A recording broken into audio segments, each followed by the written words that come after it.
Të nderuar vëllezër dhe motra, Assalamu alaikum wa rahmetullahi wa barakatuh. Kado që jeni duke na përcjell këtu në Austri dhe jashtë saj. Jemi në emisionin e radhës të Mejlisit të Sehënës me Dr. Flamur Sofiun. Në emisionet e kaluara kemi trajtuar temat e medhhebeve, pra kemi sqaruar se çka janë medhhebet dhe kush janë themeluesit e tyre, ndërsa sot do të mundohemi të i trajtojmë ato nga një aspekt tjetër. Atëherë, Dr. Flamur, mirë se erdhe në emisionin tonë. Mirë se gjithë. Me që kemi medhhebet dhe ato kanë nga njëherë mendime të ndryshme edhe për çështjet e njëjta. Atëherë, si duhet ne si besimtar të veprojmë? A do të ndjekim ato? Bismillah, alhamdulillah, wa salatu, wa salamu, ala rasulillah i ba'd. Vërtet, çështja e ndjekjes medhhebeve apo e njohur në terminologjinë islame të medhhub, ndjekja e medhhebeve është çështje që është diskutuar qysh kohën e mëhershme. Por ajo që është më rëndësi, kohët e fundit do e mos me u sqaru kjo çështje se kanë filluar çështjet të bëhen konfuzion të paqarta, duke pretenduar dikush se nuk duhet ndjek medhhebin, por duhet ndjek direkt Kur'anin dhe Sunetin. Këtyre që po e shprehin këtë mendim të ndjekim Kur'anin dhe Sunetin në mënyrë direkte, ndoshta nuk dyshojnë niyetin e tyre që e kanë të mirë. Niyeti është i mirë ndoshta, po besojmë që është edhe niyeti i mirë. Mirë, por në fenë islame nuk mjafton veç niyeti i mirë. Duhet me qenë edhe rruga e drejtë që çon ka e mira. E kjo nuk ekziston këtu. Niyeti është i mirë që ta përdorim Kur'anin dhe Sunetin, mirë po mënyra dhe metoda se si po mendojnë me kuptu Kur'anin dhe Sunetin është e gabueshme. Andaj për këtë shkak duhet të ketë parasysh rregulli, a duhet xhamati, masa e përgjithshme, muslimanët të ndjekin një medhheb, apo duhet të veprojnë secili sipas mendjes tij se un kam hadith, un kam ajet dhe s'kam nevojë për mendimin e askujt. Kjo çështje është diskutuar thash më herët tek dietarët, për shembull, për shkrim në atë aspektin çka thonë medhhebet për ndjekjen e medhhebit. Për shembull te medhhebi Hanefi. Medhhebi Hanefit e thekson në mënyrë shumë të prerë dhe të qartë, duke kërkuar që për xhamatin, për njerëzit të cilët nuk e kanë arrit gradën e ijtihadit, nuk e kanë arrit gradën e njohjes zburimeve të shariatit, nuk e kanë arrit gradën që janë të aftë me i studiua ajetet dhe hadithet, për ta është e domosdoshme ndjekja e medhhebit. Që i bjerë më thjesht, lejohet mos me ndjek medhhebin vetëm ata dietar, ata njerëz që arrin gradën e dijes së lartë, njohjen e mirë të rregullave të fikut, të shkencave tjera që i bashkangjiten njohjes së argumenteve, atëherë Hanefit kanë thonë, mundet njeriu mos me ndjek medhhebin kur arrin gradën e ijtihadit. Përndryshe, shumica e muslimanëve, shumica e personave tek ummeti do e mos me ndjek medhhebin, një prej medhhebeve, sepse nuk janë të aftë me i kuptuar çështjet hollësisht. Me një fjalë, Hanefitët kërkojnë do e mos xhamati, masa e përgjithshme të ketë një medhheb, përderisa s'kan arrit në gradën e dijes, shkallën e diturisë, sa që dinë me i dallue argumentet, me i kuptu mirë argumentet. Ndërsa medhhebi Malikit, edhe ky thuaj se shkon të njëjtin mendim apo të njëjtën vijë apo rrugë sikur të Hanefitëve, edhe këta thonë kështu, nuk kërkohet me ndjek medhhebin ai që është dietar. Mirë, po masa e përgjithshme duhet do e mos të konsultohet me dietarët të ndjekin një medhheb ose të konsultohet me atë dietarin që është i njohur në vendin ku jeton. Me një farë mënyre, edhe Malikitët, thuajse njerëzit si Hanefitët nuk i kanë lënë hapësinë çdo kujt me pretendue se unë ndjeki Kur'anin, ndjeki Sunetin, nuk ndjeki medhhebin. Të njëjtën çështje bile Imam Shafiu rahimahullah, ky e ndan mendimin të njëjtë si Malikit, si Hanefit, ky thotë lejohet me u mbështet në Kur'an dhe në Sunet, por nuk i lejohet çdo kujt. Shpreja e Imam Malikut lejohet, nuk guxon me u keq përdor, me u keq kuptuar nga masa e përditshme, sepse sipas Imam Subkit, që është dietar i njohur, thot Imam Shafiu ka thonë lejohet të ndiqet Kurani dhe Suneti, por e ka pas qëllimin lejohet për dietarët që dinë me dalluar cili është hadithi i sakt, cili s'o i sakt, cili është i abroguar, cili s'o i abroguar, cili përdor në argument, cili s'merr në argument, shumë çështje tjera. Pra, edhe Imam Shafiu edhe me thebi Shafi e kanë të njëjtin mendim që vetëm dietarëve atyne që arrin gradën e ijtihadit u lejohet mos me ndjek me thebin, për me ndjek burimin, Kur'anin dhe Sunetin, ndërsa edhe Hanbelit ngjashëm janë me Shafit. Edhe Hanbelit, dietarët Hanbelit ngjashëm janë me Shafit, thonë ndjekja e mëdhëbit është e lejuar kur njeriu s'është në gjendje mi kuptua rregullat vetë nga Kurani dhe Suneti. Që kjo gati është e ngjashme. Tjetra, disa prej dietarëve të Hanefi kanë përmend, Hanbelin falni, kanë përmend se njerëzit e zakonshëm duhet patjetër me ndjek rrugën e një dietarit, rrugën e një mezhebit.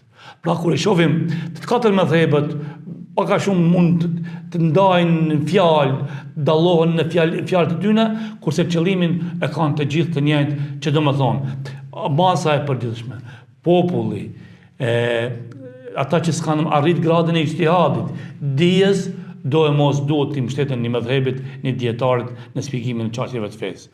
Ndërsa ata që arrin gradën e dijes, arrin gradën e ijtihadit, ata me një fjalë, ata janë të lirë me zgjedh, me shpjegue, me sqarue, me vepru sipas burimeve, mirë po me kush që e mrin gradën e ijtihadit. Por ndryshe, ma e thjeshta është ekziston rregulli i njohur të dietarët innal amia la madhhaba lahu madhhabuhu madhhabu muftihi.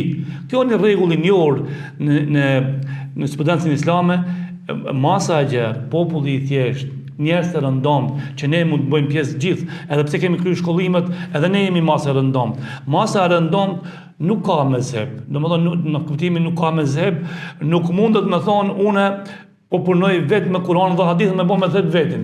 Por mëdhëbi i tij është mëdhëbi që shpjegon ai hoxha të cilin e ndjek. A e ndjek mëdhëbin Hanbeli, a e ndjek mëdhëbin Maliki, a Shafi, a Hanefi, njërin për ty në ka me ndjek, edhe ai hoxh që shpjegon të çështje, ai është edhe mëdhëbi i tij. Me një fjalë, këtu po kuptojmë se duhet do e mos masa e përditshme, masa e gjerë, që nuk janë specializuar hollësisht, specializimet thella të çështjeve të fesë, duhet të ndjekin një mëdhëb. Ju përmendet qëndrimet e mëdhëbeve rreth ndjekjes së mëdhëbit dhe natyrisht që kemi edhe thënjet personale të themeluesve të mëdhëbit. Konkretisht kemi edhe Imam Ahmedin radhiyallahu anhu, i cili thot mos më ndiqni mua as Malikun, as Shafiun, as Auzain, por merrni pra prej nga kanë marrë ata, prej nga ka marrë unë dhe ata. Si mund ta kuptojmë këtë? Sinqerisht, shpreja Imam Ahmedit që e përmendet rahimahullah, edhe shpreja Imam Ebu Hanifës, Maliku, ka të thuaj se është e njëjtë, idha sahal hadithu fa huwa madhhabi, kur është hadithi i sakt, ai është mezhebi im. Mirë po, ulemaja kanë thonë dhe dietarët kanë shpjeguar, kjo thënie duhet më kuptu pak më ndryshe. Jo më kuptuar në atë kuptimin se unë kam arrit me vërtetu një dokument, një ajet, apo një hadith, një argument sakt, dhe unë jam ai që ndjek atë mëdhëb. Jo, qëllimi ka qenë i të katër dietarëve të mëdhëbeve. Kur hadithi i sakt dhe vërtetohet mënyra argumentimit ti dhe është i vlefshëm për argumentim, sa që prej ulemave Shafi kanë thonë idha saluhal hadithu, kur është i vlefshëm, i përshtatshëm, i arsyeshëm argumentimi me atë hadith, ajo është mëdhëbi im. E kjo thënia duhet më kuptuar se kjo ka të bëjë më shumë me dietarët, nuk ka të bëjë me masën e përditshme. Kjo është sikur katër imamët kanë dashur me ju thonë dietarëve, ne nuk jemi njerëz të pagabueshëm, neve gabojmë, dhe kur e shihni që mendimi jon ndeshet me argumentet, mendimi bie poshtë, argumenti është i fortë. Mirë, po problematika është kush është ai person që është në gjendje me i kuptue hadithet e sakta dhe me vërtetue se imami apo filon imami nuk e ka argumentin si duhet, se bjen ndesh mendimi i tij me argumentin. Kjo do më thonë, edhe kjo thënie e ulemave, por fat keq, është keq përdor, është keq interpretue, kjo ka kuptimin për dietarët po flet, o dietar, o studiues, o ju që studioni hollësisht çështjet, nëse hasni që fjala jon është në kundërshtim me hadithin e sakt, me argumentin e fortë, atëherë s'bie poshtë fjala jon e vjen shprehje argumenti. Por prapë përsëris, kjo thënie mos keq përdoret prej masës së gjerë. Masa e gjerë do të ndjek një hoxh, a ulemat kur hasin dhe arrin në atë grad me kuptue se vërtet fjala, mendimi i njënit prej dietarëve të mëdhej o bie ndesh direkt me një argument shumë të fortë, me një hadith shumë të saktë, me një shpjegim shumë të saktë, atëherë s'ka mundësi më ardh deta ajo që mi thon ka dal, mendimi i dietarit ndalet kurse merret për bazë argumenti. Pra edhe një përsëris mos të bëhet tepër, kjo thënie ju drejtohet dietarëve, jo masës së gjerë. Atëherë përveç thënieve të dietarëve të mëhershëm, kemi po ashtu edhe thënjet apo shprehjet e dietarëve të mëvonshëm. Çfarë thon dietarët të mëvonshëm? Po, shiqo, kur analizohen dietarët e mëvonshëm, po shkaj po e marr për dietarëve më të njohur, për shembull Imam Neveviun, që është njëri prej komentuesve më të mirë të Sahihut Muslimit. Një person i cili ka komentuar hadithet Sahih Muslimit edhe u kon me dhëb Shafi. Ibn Hajar Asqalani, rahimullah, është komentuesi më i miri, më i njohur në botën islame i haditheve të Sahihut Buharis. U kon me dhëb Shafi. Kisha me bëni pyetje vetës edhe çdo kush që po ndëgjon. Mirë, a sipas ka ditë hadithet Imam Neveviu sa më thon unë si jam me dhëb Shafi? Që i ka komentuar të gjitha hadithet e Sahih Muslimit. A nuk i pas ka ditë Ibn Hajeri rahimahullah të gjitha hadithet që i ka shpjeguar Buharis, edhe më thonë unë s'kam mezheb, unë s'jam mezheb Shafi. A janë këta mujtehida? Po, të gjithë janë dakord se edhe Imam Ibn Hajeri, edhe Imam Neveviu kanë qenë mujtehida. Kanë qenë mujtehida, po këta se kanë pas kurajën dhe forcën me thonë s'jemi mezheb, s'kemi mezheb. Ta kanë pas mezhebin Shafi edhe mezhebin Shafi të dy kanë pas. Tash nëse mendojmë logjikisht, këta dietarë të mëdhenj, këta kolos dijes të hadithit, komentues të hadithit kanë ndjek mezheb. Vallë, cili është halli jam i yti dhe atij tjetrit që na as nuk krahasohemi me dijen e tyre, edhe më thonë unë s'kam mezheb se unë kam sunetin e pejgamberit, unë kam hadithin, unë punoj me sunet, unë nuk punoj me mendimet e dietarëve. Kjo bjerë shumë ndesh logjikisht. Pra Imam Neveviu, dietari i madh i medhebit Shafi, ky thot jo çdo njeri ka drejt me thonë se ndjeki medheb. Që i bjerë vetëm dietarë të mëdhenj që nëse arrin në ndonjë mesele me kuptue se medhebi i filon dietarit se ka min këtë mesele, ky mundet, ky dietar i madh me dhon mendimin e vet dhe me shpjegu çështjen. Por ndryshe masa e gjerë, po përmendit disa herë, nuk duhet me mendu një gjë të tillë se une nuk do të ndjeki medheb.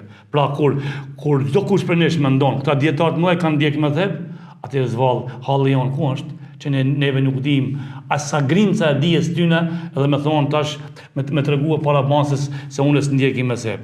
Por kjo është Imam Neveviu për shembull. Atëherë kemi edhe thënien e Ibn Taymiyes. Ibn Taymija rahmetullahi pas shpirtit.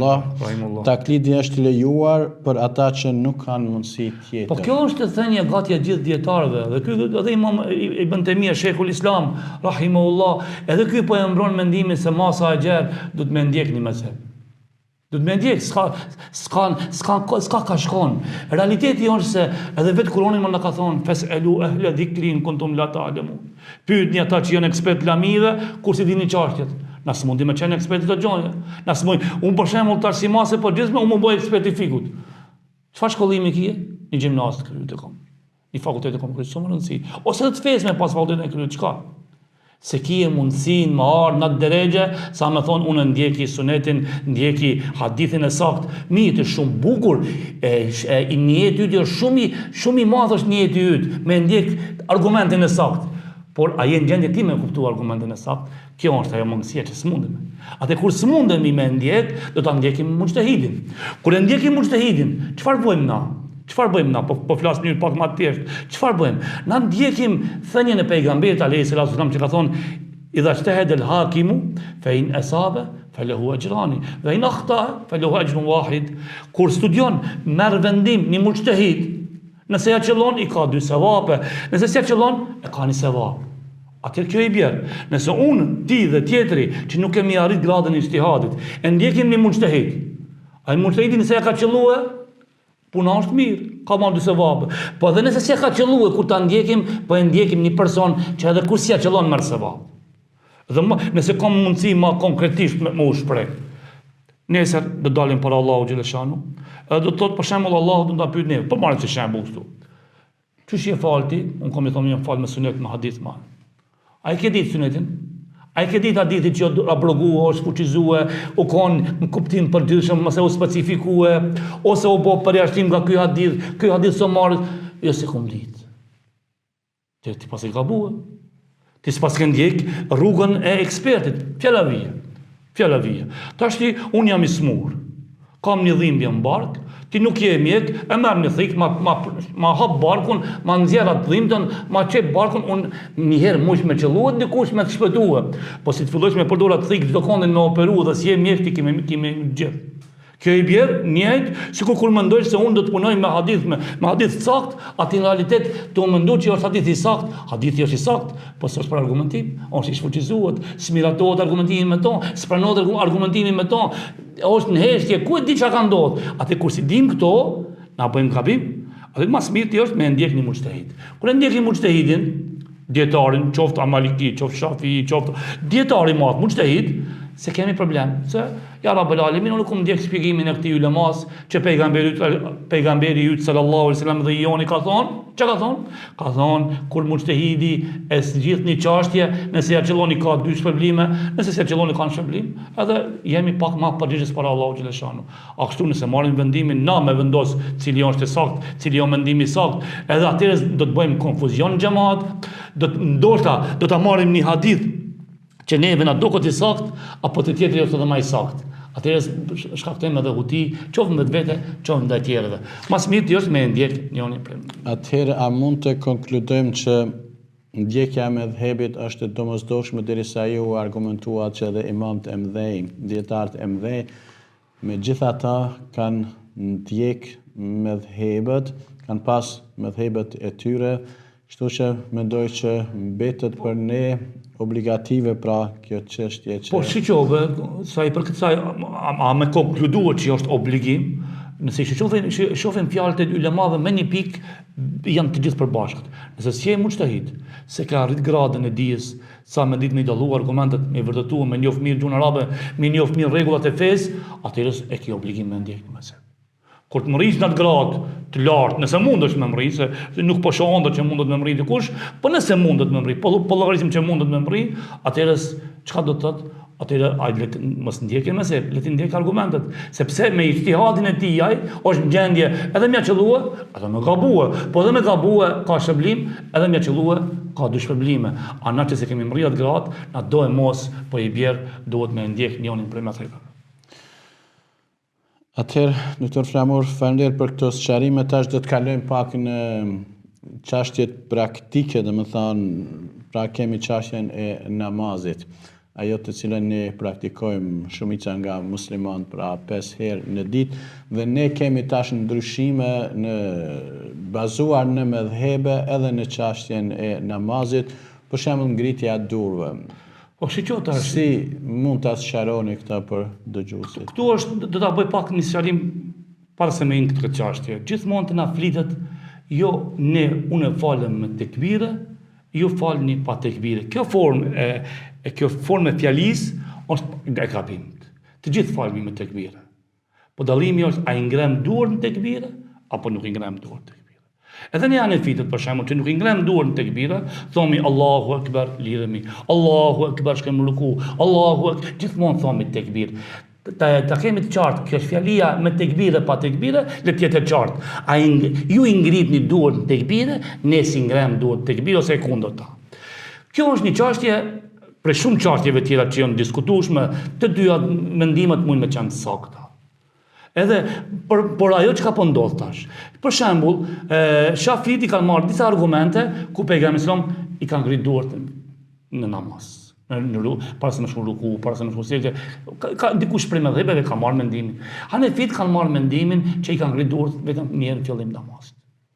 Që nëse ti mendojsh se ja ke qelluar me argumentin që e ke gjetë, ti atëherë ke anashkaluar argumentin tjetër. E që i bjerë, atëherë s'dush me vendosë njënë, cilën për e ndjekish. Ti tash më thuj po e ndjeki unë me sunet, po thuj unë po punoj sipas shpjegimeve që i ka bërë filon dietari duke u bazuar në argumentet e veta. Tash nëse e ndjekim Imam Ebu Hanifën, na kemi ndjek edhe hadithet e sakta, që ka hadithet e sakta që pejgamberi sallallahu vetëm një në fillim i kanë ngritur namaz dhe mos i kanë ngrit. Nëse e ndjekim Imam Shafiun, apo ata që kanë mendimin me ngrit duart namaz, ata kanë argumentet e veta të sakta, e kanë shpjegimin e vet. Po çka ndodh tash? Te Hanefitet, pse po ndodh mos mi ngrit duart? Nëse dojmë me bë pak më të qartë. Mos mendojmë se si ka mri hadithi Hanefitëve. Hadithi ju ka mri, por Hanefitet kanë një prej kushteve kur e pranojnë hadithin ahad. Hadithi ahad shkurt është hadith që vjen prej një transmetuesit. Një person e transmeton se ka vepruar kështu pejgamberi alayhi salatu wassalam. Hanefit thonë, kur hadithi ahad na vjen neve me një transmetim, edhe vepra është e njohur në këtë muslimanët, thonë pse s'ka ardhur kjo mutawatir, po ka ardhur ahad. Edhe se marrim si argument. Që i bjerë me ijtihadin e Hanefive, këta nuk po thënë që hadithi është i rrejshëm, nuk po thënë që filon sahabia ka rrejt, po thënë hadithi në një çështje që e bëjnë kretë muslimanët me u transmetuar për një personit, për ne është i papranueshëm në argumentim. Edhe tash ja kanë drejt as kanë drejt, Allahu gjykon ai kanë qelluar se kanë qelluar në fit. Po mendimi i Hanefitëve është nuk punojnë me këtë hadith me ngrit duart, se thonë hadithi është i kategorisë ahad, e meselja është shumë këtë musliman falen. Pse mos marrë këtë sahabët më thonë pejgamberi sallallahu i kanë ngrit duart sipas Hanefive, atëherë në këtë aspekt pra po shihet që ka ndodhur një lloj ijtihadi, nuk e kanë mohuar Hanefit argumentin, më thonë so argumenti i saktë, jo. Argumenti i saktë, s'po thonë që ka rreth sahabiu, po kjo mesela o dash me ardhe te ne mutawatir jo me na ardh ahad, se njerëzit janë falë me mia vet ose me 10 mia janë falë me pejgamberin sallallahu në Haxhatul Veda, se s'po thonë gjithë i kanë ngrit duart disa herë, po vetëm një transmetim ka vetë. Për këtë shkak, pra po shihet që këtu po ndodh diçka, pse Hanefit s'po e marrin si argument. A kanë drejt, as kanë drejt, le të gjykojë Zoti. Ajo është ijtihadi tyre. Pra, sipas tyre ka një arsye. Ka një arsye të fortë, arsye shumë fortë. Atë një prej pyetjeve që ndëgjojmë ose që na bëhet neve shpesh edhe si imam është se të prekurit e femrës a e prish abdestin apo nuk e prish? Po tani fit nuk e prish. Të Shafiit e prish. Se Imam Shafiu lemës prekjen e kupton prekje normale. Hanefit e kuptojnë marrëdhënie intime, pak e kuptim, marrëdhënie intime. Tashti, çka i bjerë? Hadithin kur e përkthej për shembull Shafiu, kur e komenton Shafiu, thotë kush e prek dorën e një femrës, qoftë edhe bashkëtorës vet, i prishet abdesi. Hanefit thonë jo. Mulamese është përmend në Kur'an ka për qëllim, edhe në Kur'an ka diskutim të ulemave, ka për qëllim marrëdhëniet intime. Dhe mbas asaj që kanë kuptuar hadithin veprohet. Shafitë kanë kuptuar që është prekja e femrës prish abdesin, edhe kanë mendimin që prish abdesi. Hanefitë kanë mendimin jo, pa ndodh kontakti seksual, në falë një shprehje, nuk ndodh prishja abdesit. Edhe me një farë po shohim sa bukur, dy mujtehida nxjerrin dy vendime për një hadith. Tashti, Allahu alem cili ka më mirë, cili ka më të qelluar, por të të dy sjellin argumente dhe argumentojnë mendimin e tyre dhe bazojnë mendimin e tyre ku e bazojnë, domethënë të dy mezhebet mundohen me shpjeguar çështjen prej një hadithi. Kjo është mrekullia e shariatit. Kjo është mrekullia e ligjeve islame që kalon hapësinë të menduarit. Atëherë sa e kuptoj unë ka disa faktorë të cilët ndikojnë mendime të ndryshme, pra si që është fjala këtu mendoj se është interpretimi i aspektit gjuhësor të fjalës prekje, domethënë fein la mes të mund. Shpesh ndodh kjo. Kjo ndodh edhe në Kur'an shumë vende. E quhet kjo el mushtarak. Në usul quhet el mushtarak. Fjalët mushtarak, fjalët që kanë dy e më shumë kuptime. Dhe dy e më shumë kuptime të dy apo tri apo pesë të sakta. Cilën ta marrësh është saktë. Asnjëri s'mund me ngul këmbë se unë e kam më të saktën. Secili e merr, sahabët kanë dhënë mendime të tilla. Disa kanë menduar se e ka këtë kuptim, disa prej sahabëve kanë thonë ka këtë kuptim. Domethënë edhe te sahabët ka ekzistuar kjo ndamje dhe ka qenë një lloj dhurate, një lloj mirësie shariatit që ja ka dhënë umetit Muhammed Islam, që e kalon të menduarit me nda me pas mundësi me nda 2-3 apo më shumë mendime aty ku lejohet me pas 2 apo më shumë mendime. Atë doktor Flamur, përveç qëndrimeve të medhhebeve dhe dietarëve të cilët i përmende, ndjekja e medhhebeve ka edhe përparësitë e veta, ka aspektin pozitiv, nëse mund të themi, në shoqëria, mund.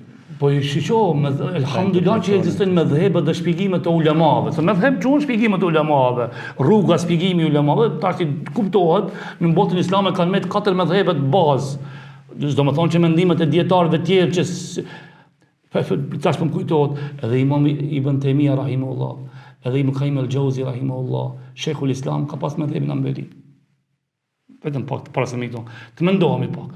Sheikhul Islam Ibn Taymija të cilin thirrën këta që dojnë me thonë se unë po e ndjeki vetëm sunetin, po e ndjeki vetëm hadithin e saktë, s'po e ndjeki medhhebin, nëse i pyesim dhe bëhemi të sinqert, cilin medhheb ka qenë Imam Ibn Taymija, ka qenë medhheb Hanbali.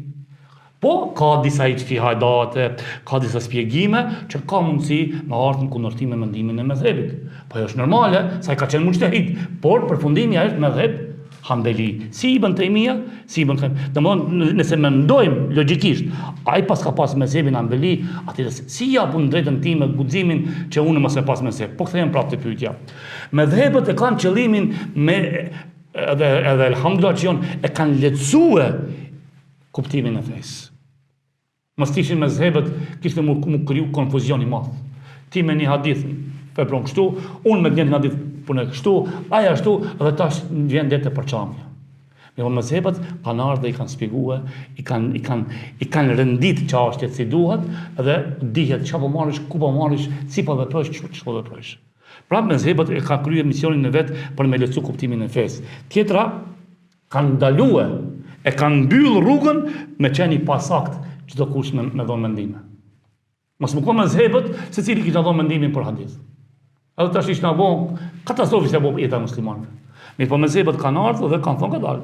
Kjo kështu është shpjegimi, ky është shpjegimi, atë pas kalon me ndërhyj dikush që s'ka një uri me dhënë shpjegime. Prapë, mezhebet tash po përmendni prapë, e kanë lënë rrugën çel të ijtihadit. Rruga e ijtihadit është e hapur. Dyert janë të hapuna, po shpesh thon, këto dyert mëdha që janë të hapuna, a ka kush me hindo? Le tash. Kanë vek. Tjetra, këto mezhebet kanë bën unifikimin e muslimanëve në jetën e tyre. Mos ishin mezhebet, muslimanët kishin më qenë shumë përçarë me vetë. Po alhamdulillah ekzistojnë mezhebet edhe shpjegohen çështjet. Filan mezhebi kështu thot, filan mezhebi kështu thot, edhe gjonat rahatohen se muslimanët e Ehlusunnet wal Jamaa kur e përmend mezhebin Hanbali, Maliki, Shafi, Hanefi, rahatohet. Dihet se janë njerëz që janë meritor me shpjegu fen.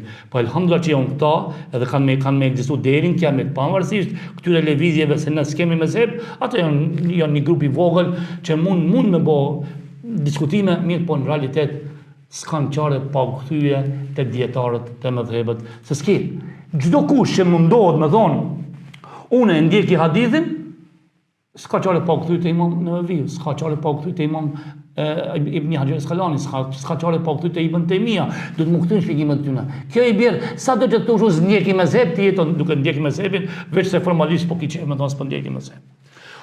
Ose nëse më lejosh, kisha më dhënë një definicion shumë të thjeshtë, shpesh e përdori për me kuptu masa e gjerma thjesht. Mos me ndjek mezhebin, unë e shpjegoj kështu, definoj shumë thjesht. Është njëjtë sikur logjikisht, gjithë me na pyet tash me na thonë, sikur më ardh rryma pa traf në shtëpinë tonë për tensionit të lartë. Çka bëhet? Digjet çdo gjë me sekunda. Flaka e shtëpisë shkon. Kjo i bie njëjtë me ardh ajetet hadithet me hin krye, pa hin shpjegimin, pa lexuar shpjegimin e ulemave, truni jon bllokon. Ani e marrim hadithet mbas trafës, trafa janë ulemat, ne shpjegojnë zbon, arrin, argumentohet, edhe vjen deri te përfundimi. Por ndryshe nëse mendojmë na me marr fen direkt prej hadithit edhe ajetit, e kemi bën njëjtë sikur marr rryma prej trafës, prej tensionit të lartë në shtëpi pa hyrë në trafik. Dihet çka bëhet. Atëherë, nëse shiqojmë situatën, do me thanë, çështjen e idesë jo medhebizmit, e cila është, mund të themi, aktuale në 3-4 dekadat e fundit, e cila më herët mendoj se nuk ka qenë të paktën në trojet tona temë. Mirë po me gjitha ata dhe djetarë eminent bashkëkohor, do me thënë, janë deklaruar kundër idesë jo medhebizmit, prandaj dhe edhe ata sqarojnë situatën ashtu që nuk është e mundshme funksionimi pa medheb.